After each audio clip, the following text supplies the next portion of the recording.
Nun Beis Amud Aleph will begin Nun Aleph Amud Beis, the last line.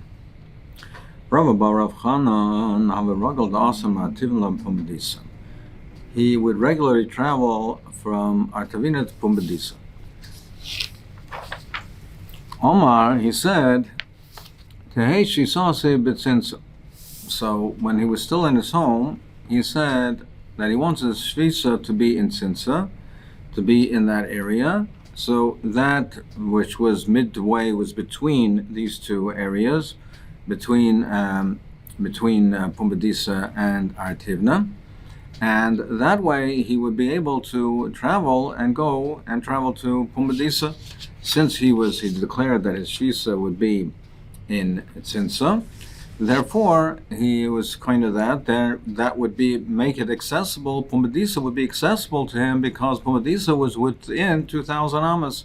So, meaning he would be at the midpoint. He would be within 2,000 amas of from both locations, both from Artivna and from Pumbedisa, and therefore it would be accessible to him. That would allow him to travel to Pumbedisa on Shabbos.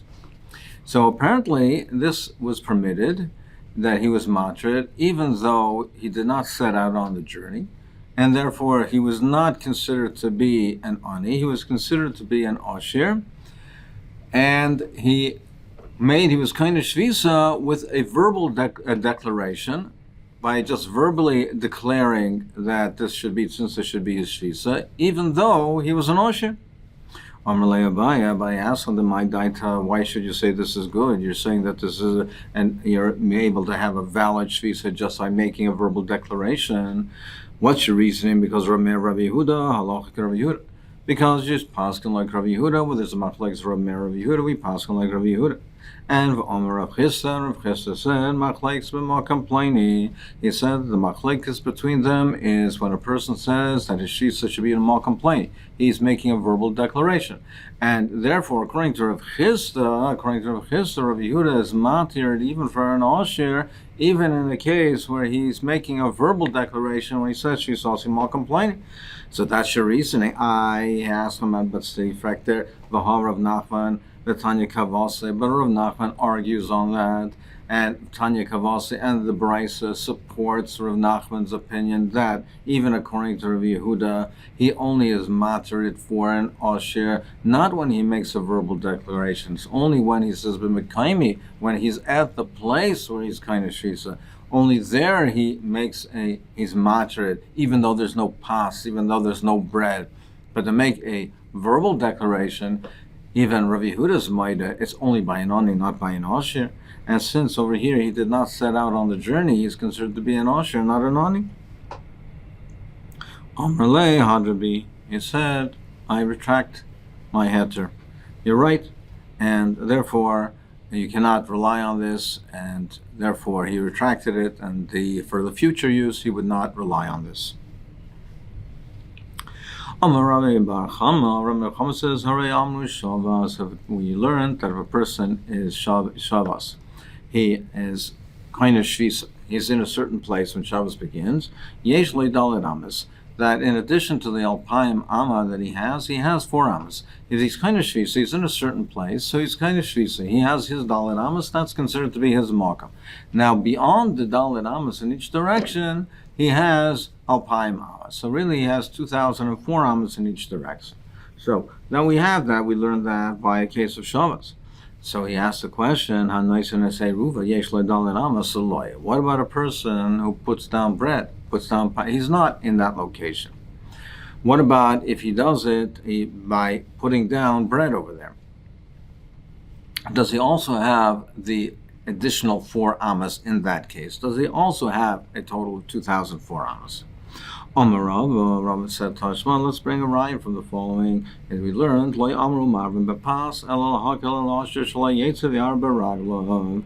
we learned that the Chum say that the requirement for pas is a kula. Not that you have to have bread, it's a kula. You can be ma'arav b'ragla. You can be ma'arav, make an eruv by being physically present at the location. Even without pas, the requirement for bread is a kula. It's it's only a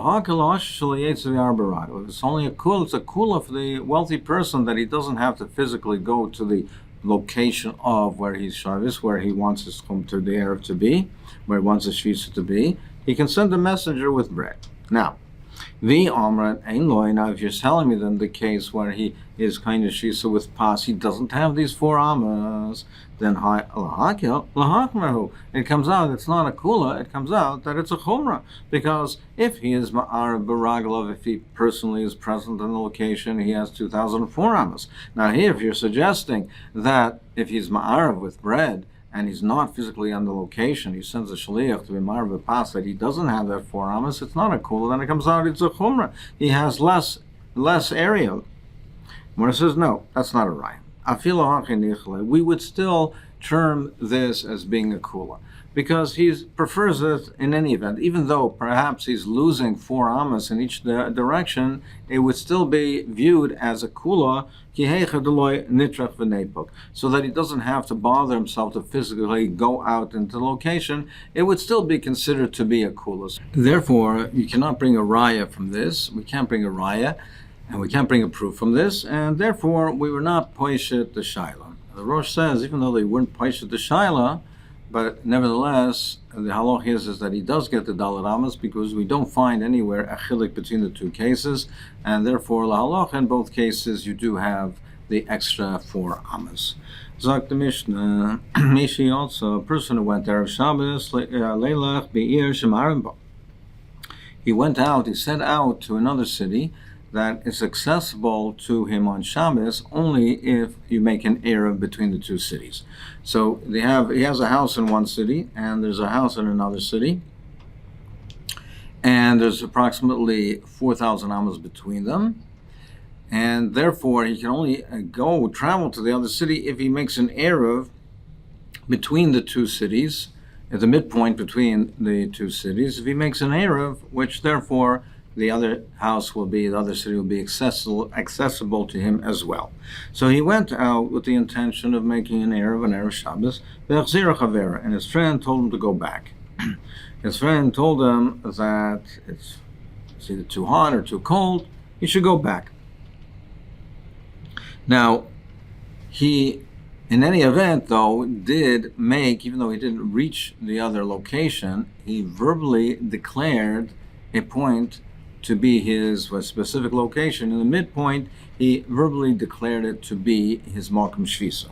That's where he wants his Malkum Shvisa to be. So the question is, with that verbal declaration, is that valid? Does he have his Erev, is that a valid Erev? And therefore, can he travel the next day on Shabbos? Can he travel to the other city?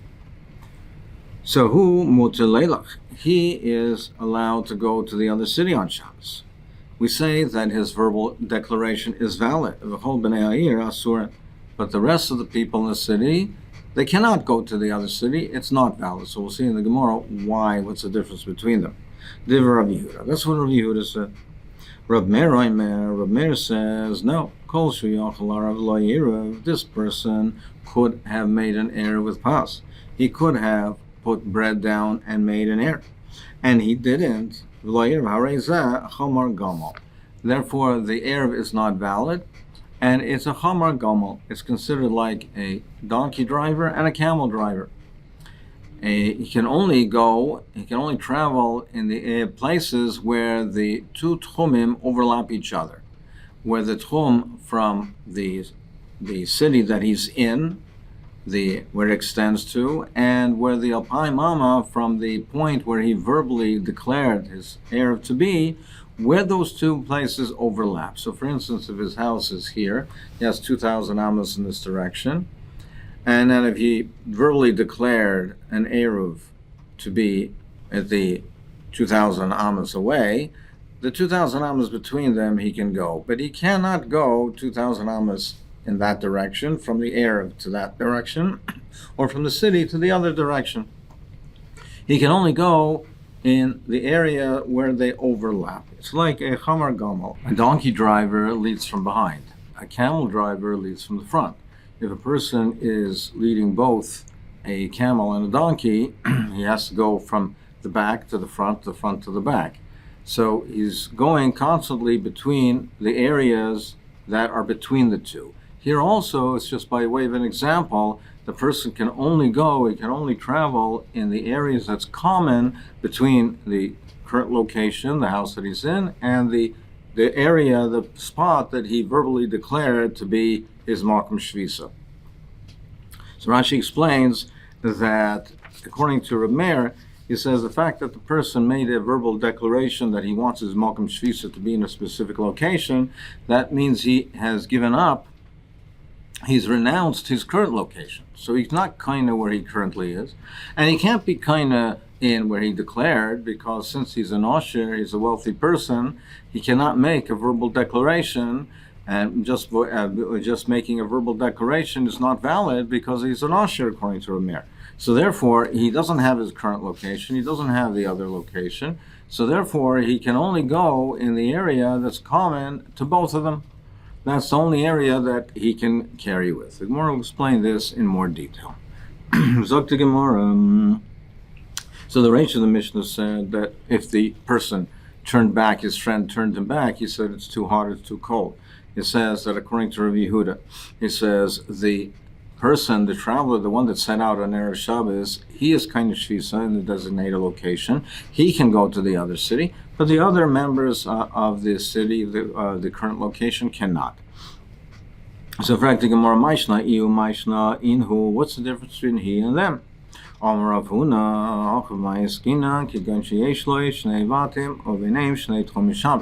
case in the Mishnah, as we mentioned, is talking where he has two houses, and between them are 4,000 amos. So he already set out Erev Shabbos. He set out to travel Erev Shabbos. He's considered to be a traveler, and therefore we say he is considered to be an ani, and therefore his verbal declaration is valid. Vahane ashir aninu. But the rest of the people, the rest of the townspeople, they didn't set out to go, and therefore they're not considered to be travelers, not considered to be an ani. Their verbal declaration doesn't help. Meaning they all made a verbal declaration. However, it's only valid for him, the person that set out to go, because only for him he's considered to be an ani. But they are not considered to be an ani, and therefore their verbal declaration doesn't help. So he can travel the next day, he can travel on Shabbos, but they cannot.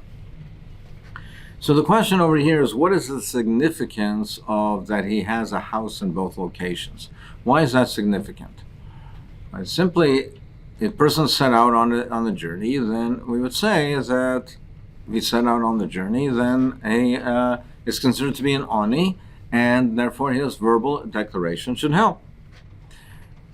Rashi is mashma that the significance of the house that in the second location is that if he didn't have a house in the other city, once his friend turned him back and told him to come back, he would no longer be considered to have a Makom Shvisa in where he's designated the location.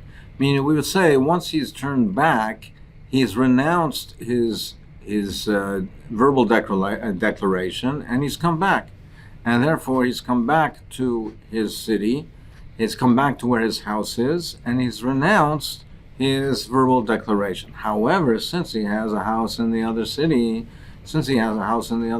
therefore we say the fact that he's turned back does not indicate a renouncing of the declaration, because he has a house in the other city, and we say his primary intention is to go to his other house, and therefore we would say therefore his declaration is valid. The Rashba and the Ritva are mashma that the significance of the house in the other city is that if he didn't have a house in the other city, then the fact that he simply set out on Erev Shabbos, we would not consider him to be a traveler.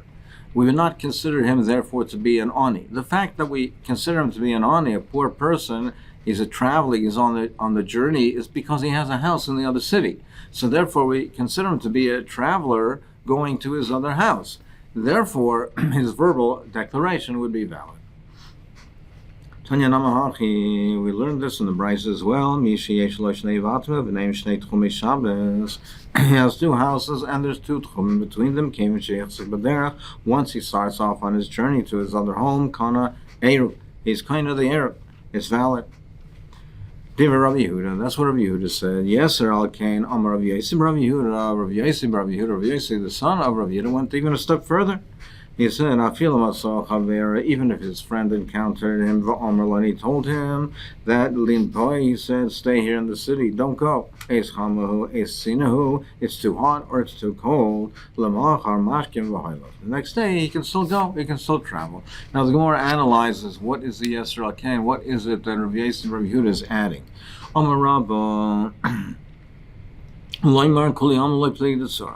He says the way he interprets the machlekes is, he says, as far as whether he has to verbalize this new Malkam Shvisa, this declaration, there's no machlekes. Everyone agrees that he has to verbally declare that he wants this specific spot to be his Malkam Shvisa. Ki pligi lahachzik. The machlekes is, does he have to start off on the journey? Does he have to go on the journey? That's machlekes. So Rabbah says that according to Rabbi Yehuda, he says Kevin shehichsik b'derech. That's a lashon of Rabbi Yehuda. So therefore, it has to be that he's hichsik b'derech, that he started off on his journey. If he's at home and he hasn't started off on his journey, it's just the intent that he wants to go. The verbal declaration won't help. Rabbi Yehuda says that no, even if he didn't actually start off on the journey, even though he only planned to, that's sufficient, and he can make the verbal declaration. Rabbi Yosef says, he says, no, everyone agrees that he has to start off on the journey. Just planning to go is not enough. The machlekes is that you have to make a verbal declaration. That's the machlekes. According to whom does the following that Ula said, who does it going according to? He says, he started off on the journey, his friend turned him back. He's returned, and he's considered to be on the road. He's considered to be on the road. So, for the Gemara, what do you mean? If he returned, then why does it say he's muhsak on the road? If he's returned. He's not muhsak on the road. The muhsak, lama muhsar. Why is he considered to be returned? They seem to be contradictory. So, Hachikamar, what he means to say is, Afal pi muhsar, even though he's returned, it's muhsak. It's considered to be muhsak. Kiman, Rav Yosef, Aliba, the Rav Yosef Bar Yehuda. Who does this opinion follow? It follows that Rav Yosef, the way Rav Yosef interprets Rav Yosef Bar Yehuda, the way he interprets it is that everyone agrees that you need to be machzik b'derech, you have to start off on the journey. But Rav Yosef Bar Yehuda says you do not need a verbal declaration. And there, over here, this is the case over here, that he was muhsak. There was no verbal declaration, but the intent was to make identify a specific location. And that's sufficient. That is the way Rav Yosef interprets it. The machlekes that you have to be muhsak, but according to Rav Yosef, Rav Yehuda, you do not need a verbal declaration. Rav Yehuda bar ishtalsa aisla kalkola the peril of Nosam Rav Yosef. So he brought for Rav Nosam Rav Yosef a basket of fruit on Erev Shabbos. So now he was time to come home. It was Erev Shabbos. And he was going to his home, which was 4,000 amas away from this location. Shavke Adanachas Darga, Rav Nosson Ra'isha waited till Rav Yehuda Bar Ishtasa took a step, meaning he already started on the journey. He took a step. Amar Lei, Beis Hacha. He said, okay, stay here tonight. L'macha Karam Vazel, or next tomorrow, leave tomorrow. Either he told him leave tomorrow, or in fact, he went home the next day. So what happened? He was machzik b'derech. There was no verbal declaration. He allowed him to start off on the journey. He took one step, and then he said, sleep here and stay here, meaning and that he will be able to return to his home the next day because he was kind of shisa in the middle.